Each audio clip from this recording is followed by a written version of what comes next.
Mucho se ha dicho sobre la idea de que exista una relación inseparable entre artista y sufrimiento, que todas o todos los artistas sufren y que de ahí viene la potencia de sus creaciones.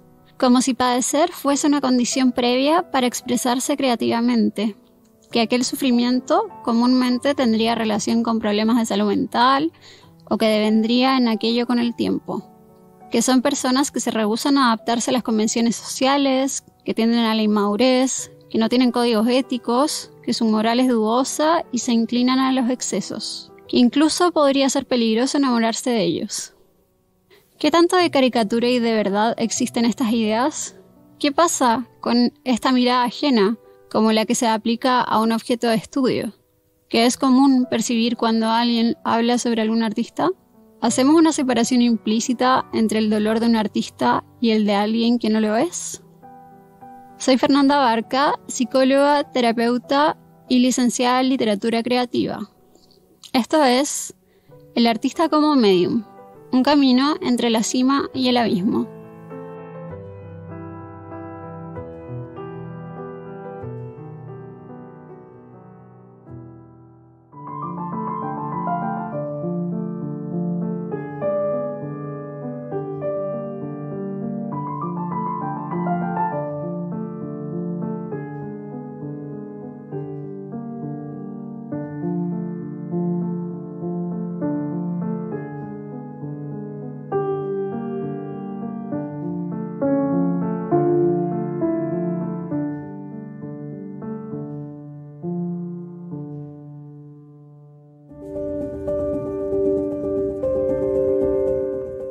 El tema de hoy va a ser el de el sufrimiento, la intensidad, el caos, la soledad, el regalo y a veces condena que puede ser una sensibilidad violenta, aguda, impetuosa.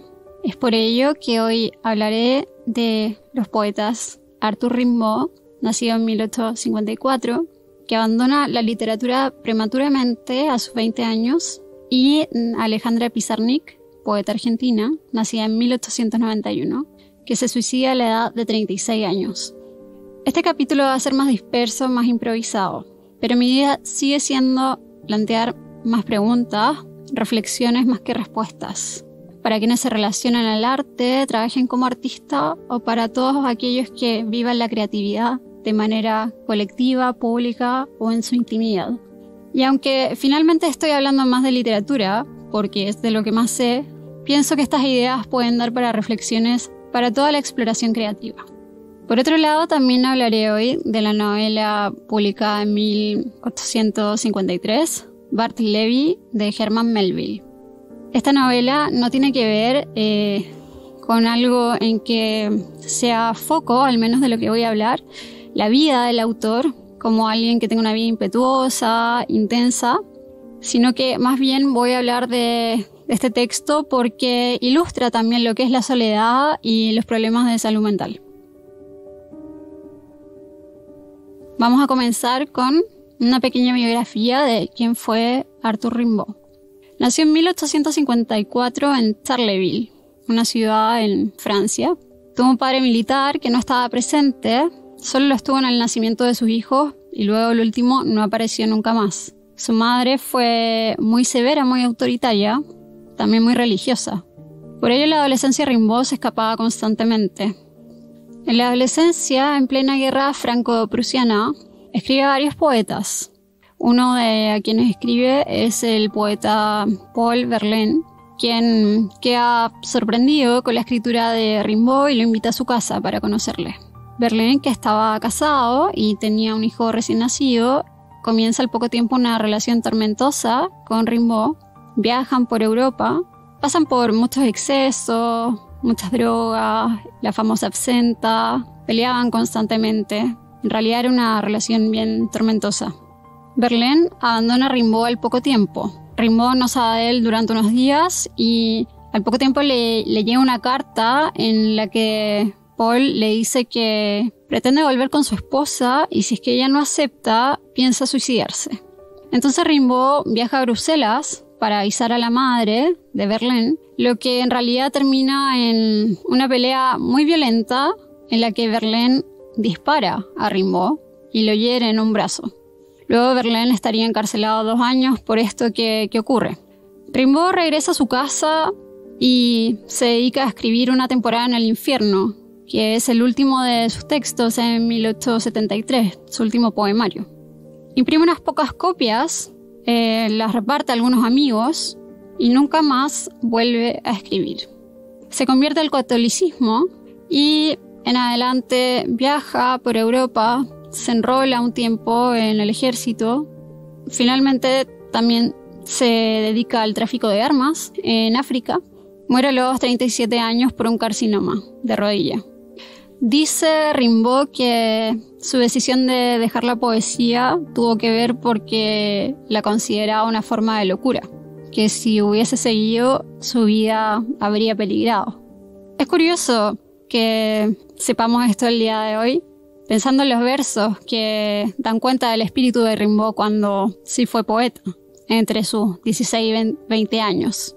En las cartas del vidente de 1871, Rimbaud escribió: «El poeta descubre lo oculto a través de un largo, inmenso y razonado desarreglo de nuestros sentidos. Hay que buscar todas las formas del amor, del sufrimiento, de la locura, y agotar todos los venenos para conservar sus quintesencias. Lograrlo es una tortura inefable, para la que se necesita una fuerza sobrehumana.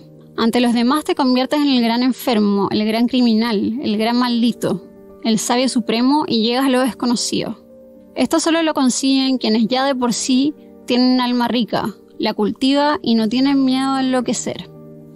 Creo que es claro cómo acá él ya advierte el peligro que al menos él sentía así, de la locura, de la inestabilidad mental. Sin embargo, es mayor acá el deseo de descubrir, de develar algo, de llegar a algún tipo de verdad, ¿no? Eso me parece como interesante lo que es la poesía de Rimbaud. Una temporada en el infierno, que es lo último que escribe Rimbaud en 1873, da cuenta de una profunda crisis existencial sobre no querer adaptarse a la sociedad, rechazarla, burlarse de ella, pero al mismo tiempo sufrir por no poder creer en Dios, por ejemplo, sentirse desterrado de alguna forma, si bien tiene que ver también con una opción. Hay una profunda lucha interna. En los siguientes versos podemos ver claramente esta tensión. Muy niño aún, admiraba yo al galeote intratable sobre el que siempre vuelve a cerrarse la prisión. Y él tenía más fuerza que un santo, más sentido común que un viajante, y solo se tenía a sí mismo como testigo de su razón y de su gloria. ¿A quién alquilarme? ¿Qué bestia hay que adorar? ¿Qué santa imagen atacamos? ¿Qué corazones romperé? ¿Qué mentira debo sostener? ¿Entre qué sangre caminar? Ah, estoy tan desamparado que ofrezco a cualquier divina imagen mis ímpetus de perfección. Yo he creado todas las fiestas, todos los triunfos, todos los dramas. He tratado de inventar nuevas flores, nuevos astros, nuevas carnes, nuevas lenguas. Yo he creído adquirir poderes sobrenaturales. Pues bien, tengo que enterrar mi imaginación y mis recuerdos. Una hermosa gloria de artista y narrador desvanecida. Yo, que me titulara ángel o mago, que me dispensé de toda moral, soy devuelto a la tierra, con un deber que perseguir y la rugosa realidad por estrechar. Campesino. Si bien lo que acabo de leer es muy breve, muy fragmentario también, no pretende para nada dar cuenta de lo que es la obra de Rimbaud, sí creo que logra un poco ilustrarse esto que es como repudiar la sociedad del todo, admirar profundamente a quien puede confiar en sí mismo y no necesita una verdad ajena, una verdad externa. El catolicismo, por ejemplo, al que sí se convierte, a este viaje que finalmente deviene en la renuncia a la escritura. La última parte del poemario se llama Dios, y me parece que el último verso que leía es muy claro, en que hay una renuncia a esa forma de vida, a esa forma de pensar, pues en algún momento se le vuelve muy tortuosa. Por ese estilo de vida que decidió abandonar, estilo de vida, manera de pensar, también exponerse, consumir diversas drogas, sustancias para alcanzar esta verdad. Desde lo oscuro, desde lo que está detrás de las imágenes. Por esa manera de vivir se le llamó a él, a Rimbaud, a Verlaine, a Mallarmé y otros poetas de esa época, los poetas malditos. Creo que este quizás es como el inicio, no estoy segura, del artista terrible que necesariamente sufre o que no quiere adaptarse a la sociedad. No creo que todos los artistas sean así. Quizás se trate más de un personaje, o tal vez no. En realidad es una mirada muy simplista y que muchas veces ha tendido a idealizarse. ¿Qué tanto nos cuestionamos sobre la romantización de esa idea que a veces nos hacemos de algunos artistas?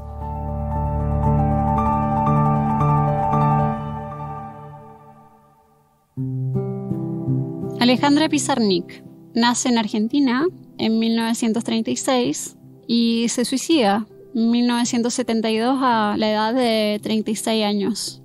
Le gustaban los poetas malditos, entre ellos Rimbaud, claramente. También leía a Sartre, a Camus, novelas existencialistas, filosofía existencialista y surrealismo.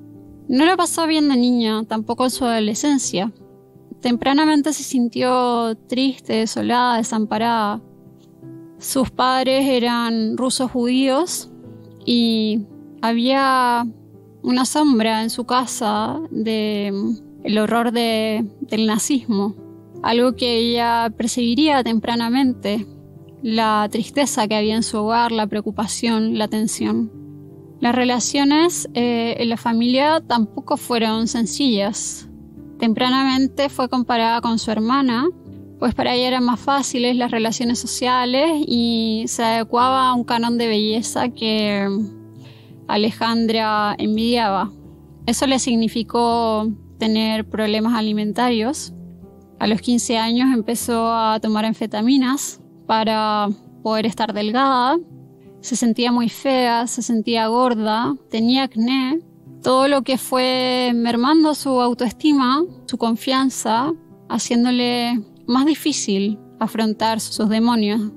Podríamos decir que Pizarnik era bisexual, si quisiéramos ponerle un nombre, ya que se relacionó sexoafectivamente con hombres y con mujeres, aunque ya en sus últimos años más bien solo con mujeres.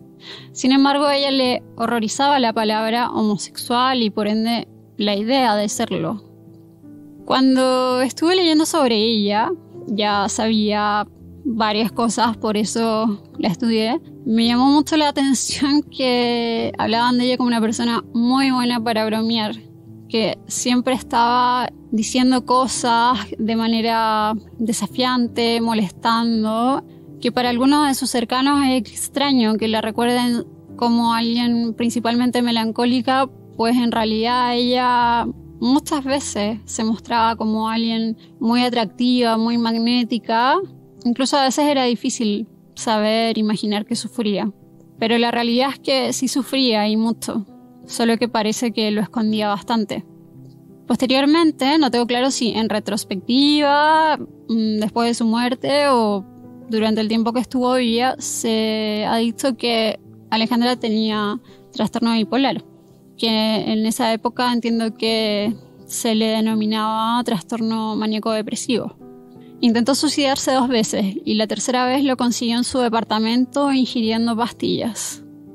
Se ha dicho que la necesidad de reconocimiento de Pizarnik, debido a su infancia, sus inseguridades, su profunda desolación, le hicieron un poco dependiente de su imagen como poeta y que eso pudo haber hecho que se identificara excesivamente con esta imagen como de poeta maldita. Su amiga Ana Calabrese dijo que consideraba en parte responsable de la muerte de Alejandra el mundo literario de la época, por fomentarle y festejarle el papel de poeta maldita que actuaba. Según Ana, ese ambiente fue el que no la dejó salir de su personaje, olvidándose de la persona que había detrás.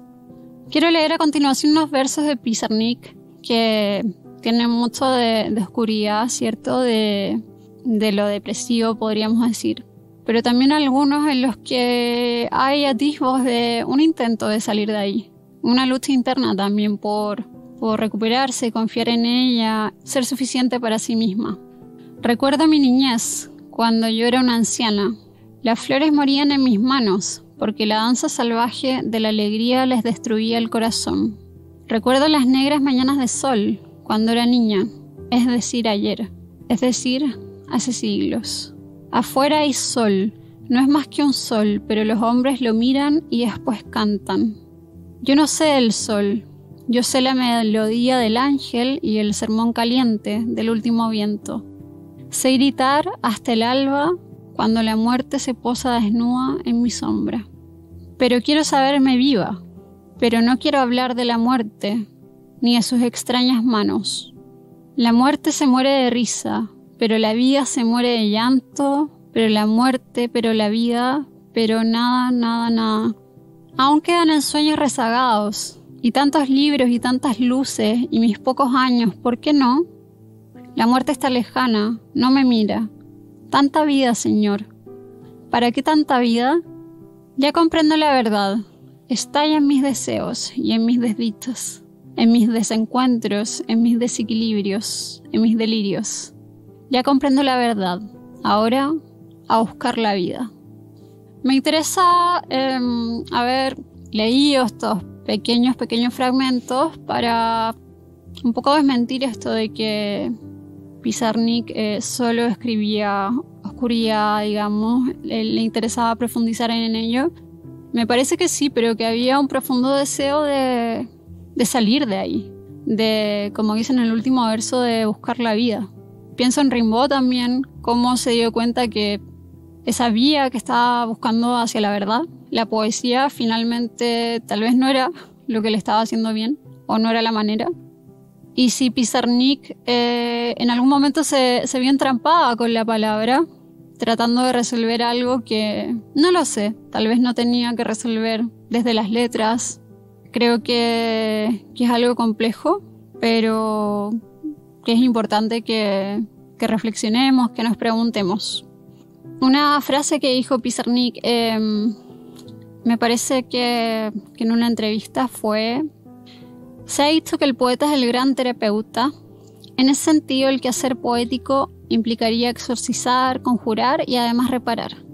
Escribir un poema es reparar la herida fundamental, la desgarradura, porque todos estamos heridos. Si ella pensaba profundamente que podía sanar desde la palabra, me llama la atención que siempre se hable de ella desde casi como una obsesión con la muerte. Puede que la tuviera, pero no sería tal vez algo más que poesía, que algo que buscara.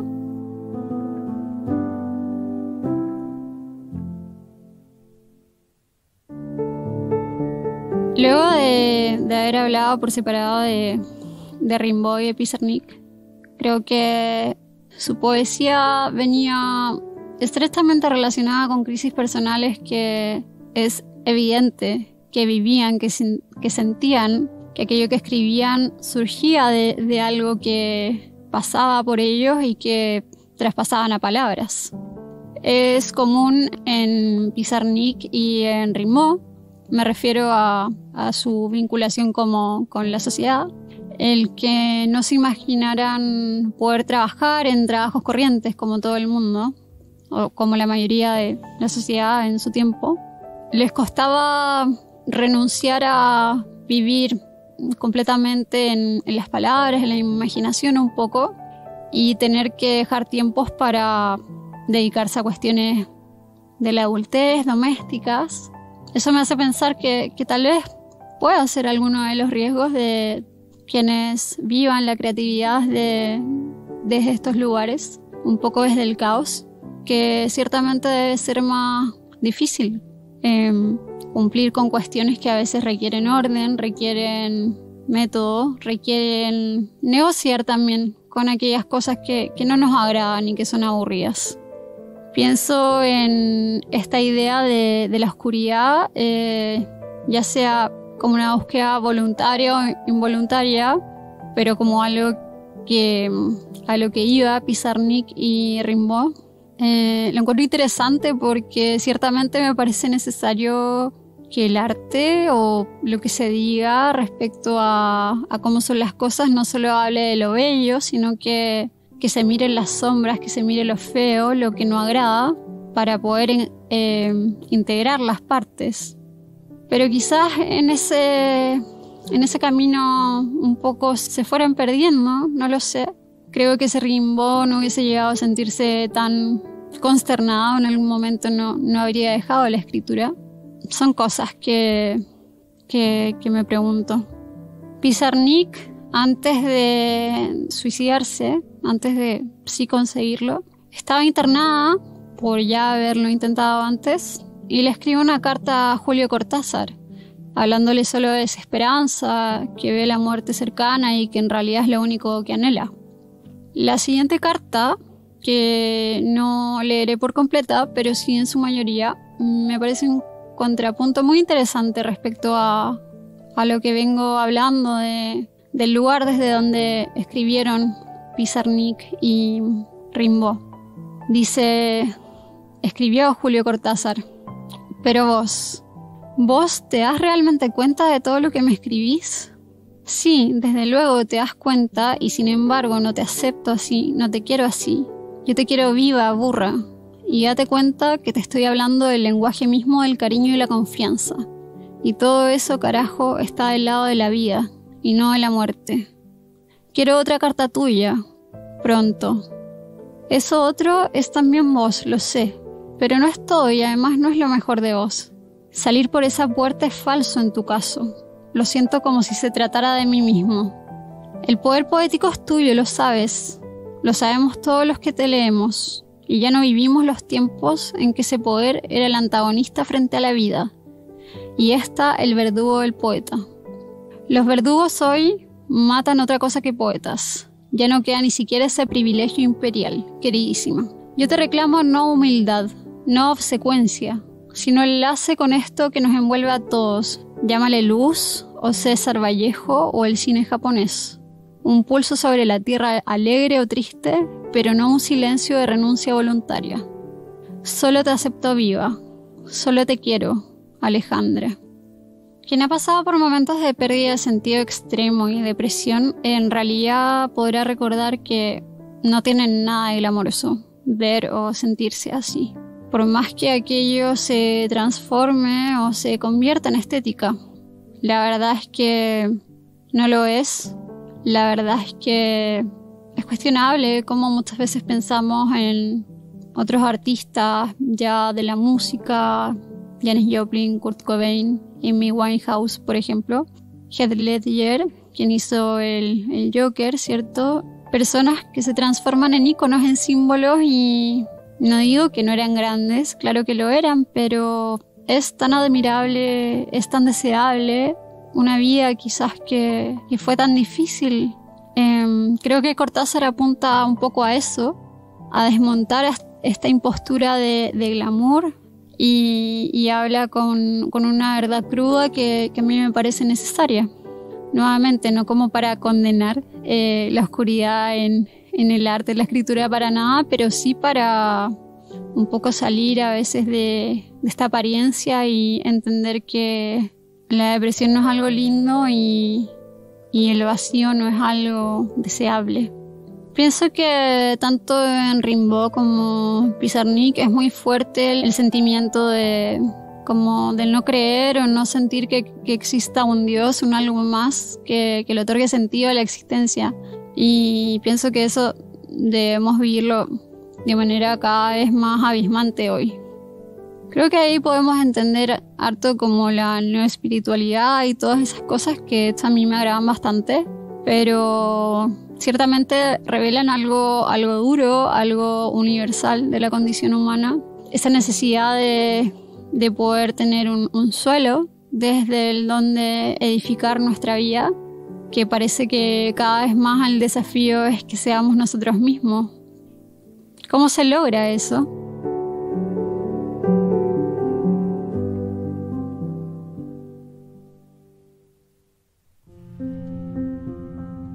El tercer relato que voy a comentar, bueno, este es un relato, los otros eran poemas, ¿cierto?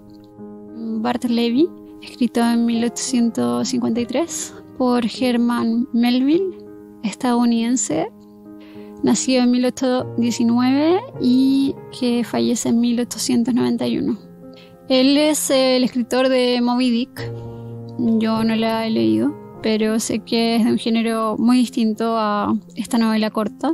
Sé que fue una persona que tuvo muchas aventuras en el mar, embarcaciones, de ahí Moby Dick, y que aproximadamente en los últimos 20 años de su vida dejó de tener esa vida y tuvo un trabajo monótono en aduana, y que la familia también lo pasaba mal cuando él estaba en la casa. Tenía arranques de ira con la familia, con la esposa, tenía varios problemas de conducta. Realmente da para pensar que tenía algún problema de salud mental, quizás sus últimos años. Bueno, Bartleby narra la historia de este personaje, pero desde la mirada de un narrador. Nunca se dice el nombre de este narrador, que se trata de un abogado que trabaja en Wall Street y, debido a que se ve con mucho trabajo, decide contratar a un amanuense. ¿Qué es un amanuense?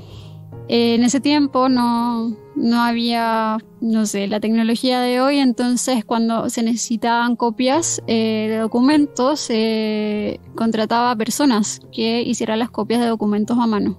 Entonces busca a una persona que haga este trabajo y contrata a Bartleby, un hombre joven de unos 30 años. No lo hice, pero me da para pensar eso. Y que le pareció como muy ordenado, como le dio una buena impresión, como de alguien tranquilo.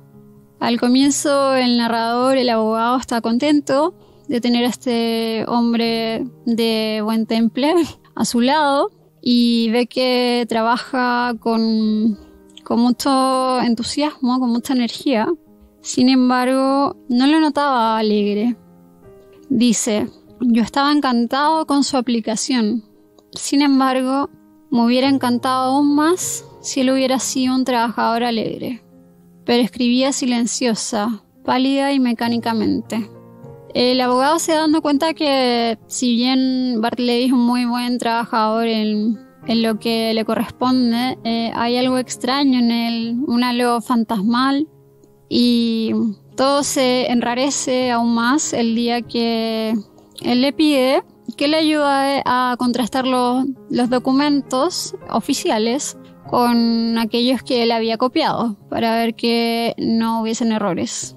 Bartleby solo le responde: preferiría no hacerlo.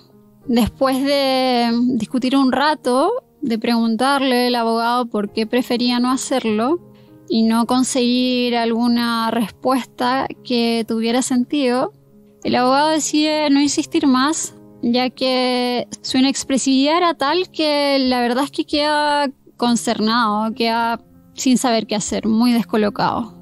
Acá un fragmento del libro dice: si hubiera habido en su actitud la menor incomodidad, enojo, impaciencia o impertinencia, en otras palabras, si hubiera habido en él cualquier manifestación normalmente humana, yo lo hubiera despedido de forma inmediata. Pero dadas las circunstancias, hubiera sido como poner en la calle a mi pálido busto en yeso de Cicerón. Continúan los días y el abogado se siente cada vez más inquieto, pero siente mucha compasión por Bartleby. Se da cuenta que es una persona completamente desamparada, que tiene algún tipo de problema, y le parece que sería una crueldad despedirlo. Así que decide que le corresponde ser una buena persona y simplemente asumir que no se le puede pedir a Bartleby que haga otras tareas porque no va a hacerlas. Un día el abogado va a su oficina un fin de semana porque estaba por ahí y tuvo que buscar unos documentos. Y se da cuenta que Bartleby estaba viviendo en la oficina. Nuevamente queda tan impresionado que no sabe qué hacer y se va, no es capaz de decir nada. El abogado no puede dejar de pensar en esto, no entiende, está profundamente enojado, pero también confundido y también preguntándose muchas cosas que nunca antes se había preguntado. Y un día se lleva la sorpresa que Bartleby había preferido dejar de escribir. De aquí en adelante todo es más complejo, pues Bartleby no quiere irse de la oficina a pesar de que ya no va a escribir, y finalmente el abogado tiene que cambiarse de oficina para que dejen de haber comentarios, debido a que ya no sabe qué hacer con esta persona. Le ofrece dinero, le ofrece ayuda. Sin embargo, la respuesta de Bartleby siempre es la misma. Preferiría no hacerlo, preferiría no aceptarlo, preferiría quedarme acá. El abogado, instalado en su nueva oficina, sigue preocupado, pero pensaba que ya no tendría que preocuparse de Bartleby, y un día se sorprende porque la policía lo va a buscar. Bartleby estaba durmiendo en los pasillos del edificio anterior y los vecinos estaban molestos. Nuevamente el abogado intenta razonar con él y no consigue nada. No consigue que se vaya a su casa, no logra sacar información de quiénes son sus seres cercanos, y finalmente a Bartleby lo llevan preso. El funcionario va a visitarlo, sigue profundamente preocupado por él, habla con la persona que prepara la comida en la cárcel y le pide que por favor lo alimente bien, le paga incluso. Bartleby estaba tan inexpresivo como siempre. En otra visita, el abogado pregunta por Bartleby y le dicen que está en el patio. Le comentan que hace poco había preferido dejar de comer. Entonces el abogado va, se agacha porque estaba acurrucado Bartleby en el suelo y se da cuenta que había muerto de hambre. El final de este relato es bien interesante. El abogado nos hace saber que había un rumor que él escuchó después de la muerte de Bartleby sobre qué tipo de vida había llevado esta persona antes. El rumor dice que Bartleby trabajaba en la sección de cartas muertas del correo en Washington. Cartas muertas sería el departamento que se encarga de quemar las cartas que no llegan a destino, sea cual sea el motivo. Las palabras, lo que piensa el narrador al saber esto es lo siguiente: cartas muertas, ¿no se parece a hombres muertos? Conciban a un hombre que por naturaleza y desdicha es propenso a una pálida desesperanza. ¿Qué ejercicio puede aumentar esa desesperanza como el de manejar continuamente esas cartas muertas y clasificarlas para las llamas? A veces el pálido funcionario sacaría del papel un anillo, el dedo al que iba destinado tal vez ya se corrompe en la tumba. Sacaría un billete de banco, urgente, en caridad a quien ya no come, perdón para quienes murieron desesperados, esperanza para los que murieron sin esperanza, buenas noticias para quienes murieron sofocados por insoportables calamidades. Con mensajes de vida, estas cartas se apresuran hacia la muerte. Oh, Bartleby, oh, humanidad. Creo que este relato, como ya comentaba, no lo incorporé precisamente por la vida de Herman Melville, si bien igual hay algunas cosas interesantes en torno a todo lo que he hablado, pero lo incorporé por este escenario, esta realidad que nos muestra muy kafkiana además, que es previo a Kafka en todo caso, sobre la indiferencia, la crueldad, el desconocimiento de personas que, como él dice ahí, propensas a la desesperanza. Es decir, como personas más sensibles quizás, personas que ya sea por sensibilidad más aguda o porque realmente están en situaciones en las que cualquiera de nosotros estaría muy mal, en una sociedad exitista, orientada al trabajo y no hacia la humanidad, donde eso se ha ido perdiendo. Muchas veces quedan abandonadas a su suerte. De hecho, me conmueve mucho cómo se conmueve el abogado, porque me es completamente claro que él nunca había visto a alguien así, ni podía imaginar toparse con alguien así. Y eso me hace pensar en cuántas otras personas, si tal vez pudiesen ver este tipo de cosas, estarían dispuestas a ayudar también. Y eso me hace pensar en cuántas otras personas, indiferentes quizá a el dolor emocional ya, que puede venir de la mano de catástrofes o cuestiones objetivas, entre comillas, o el dolor emocional simplemente porque ocurre. Me hace pensar que personas que no ven esto porque no saben, porque no les ha tocado, tal vez muchas de ellas estarían dispuestas a ayudar y podrían tener compasión y prestar ese abrazo, ese apoyo que otros necesitan. Sin embargo, quizás porque no es visible, estas personas simplemente quedan abandonadas.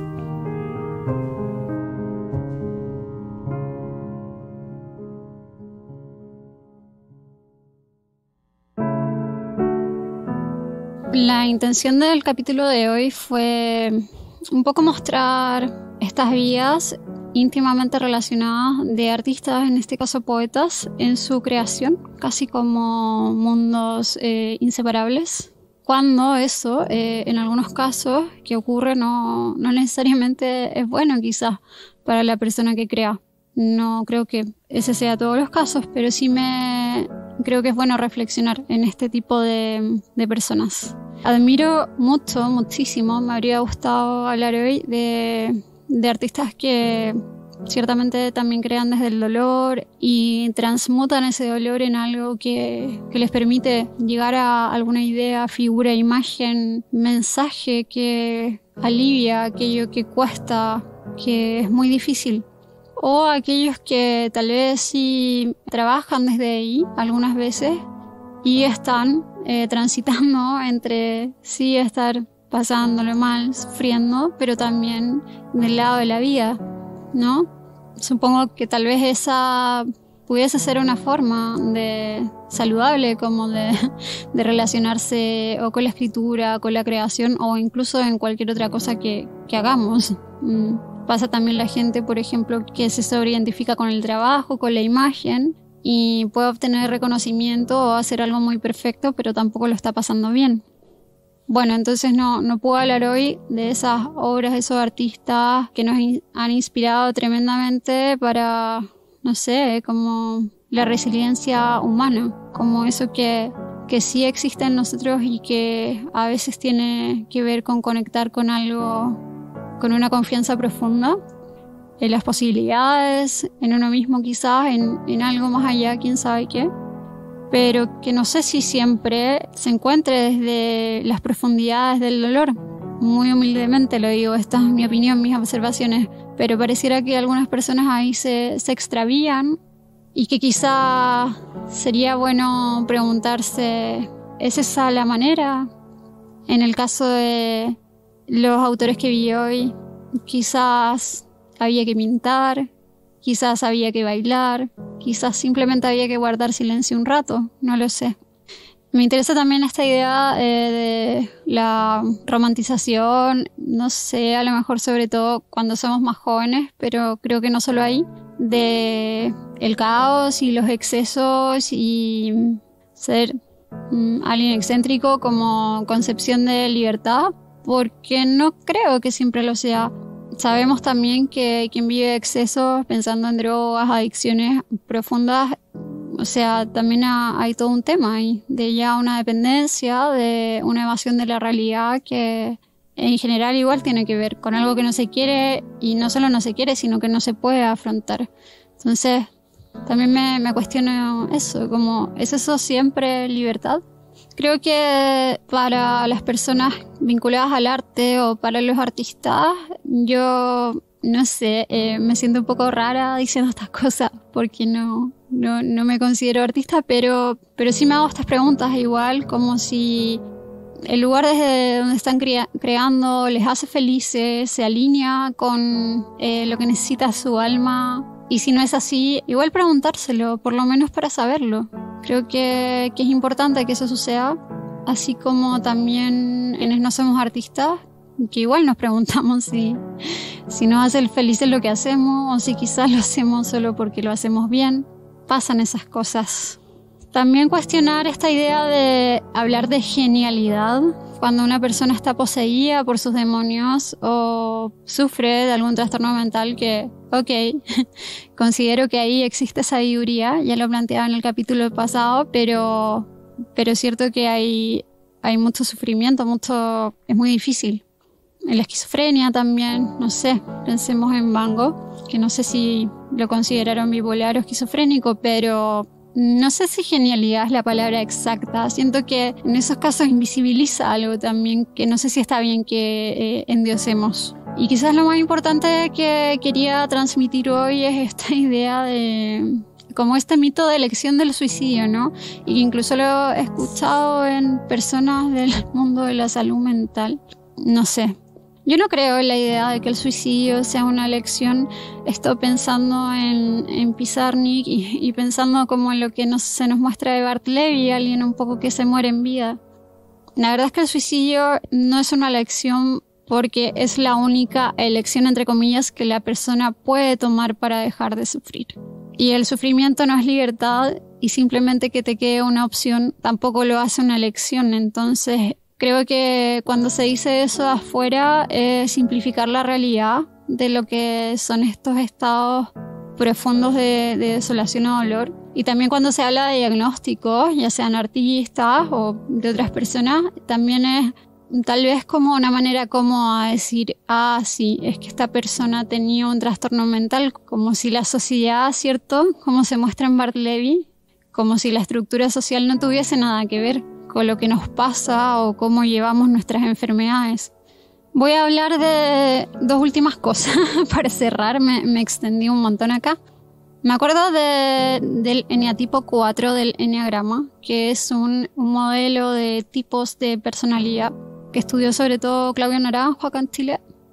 El tipo 4 se le llama como el artista, la personalidad sensible, intensa, no en el mal sentido, que usualmente se dedica a la creación.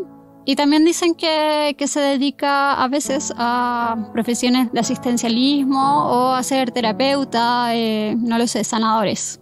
¿Qué pasa acá? Que se dice que el eneatipo 4, debido a que es tan sensible y muchas veces vive aquello que a otras personas les duele, pero pareciera que a estas personas más, lo vive tan intensamente que genera muchas veces una necesidad de transmutar eso en algo que sea menos doloroso, logrando crear cosas que inspiren a los demás, a veces sanarse a sí mismo.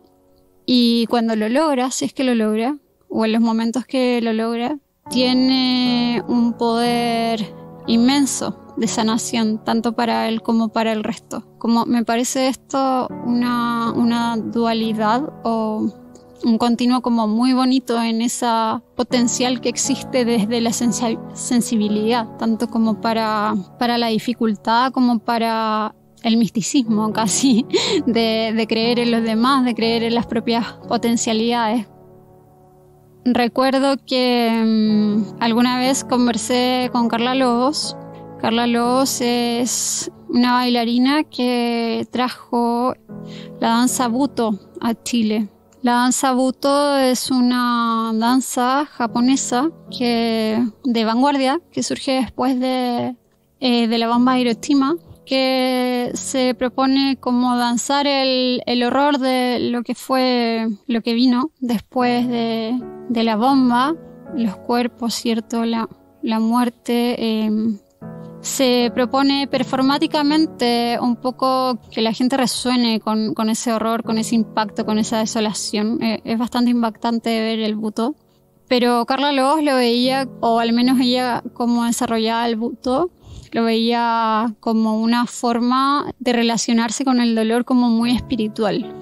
Ella me hablaba que el Buto se trataba de bailar lo inconsciente y la sombra para integrarlo a lo consciente y así poder estar más tranquilo. Bueno, quizás no me lo dijo así, pero así es como a mí me llegó y por eso en algún momento luego tomé sus cursos y qué sé yo, muy sabia ella.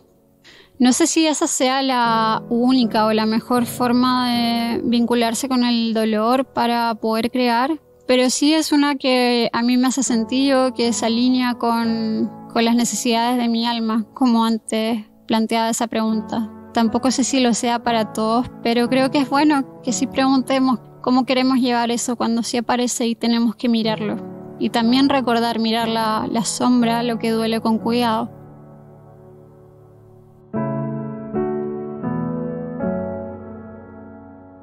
Espero hayan disfrutado de este capítulo y nos encontramos en otra ocasión.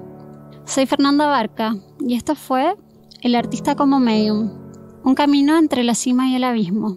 Me despido desde los estudios de la Radio Inventada del CCE Santiago.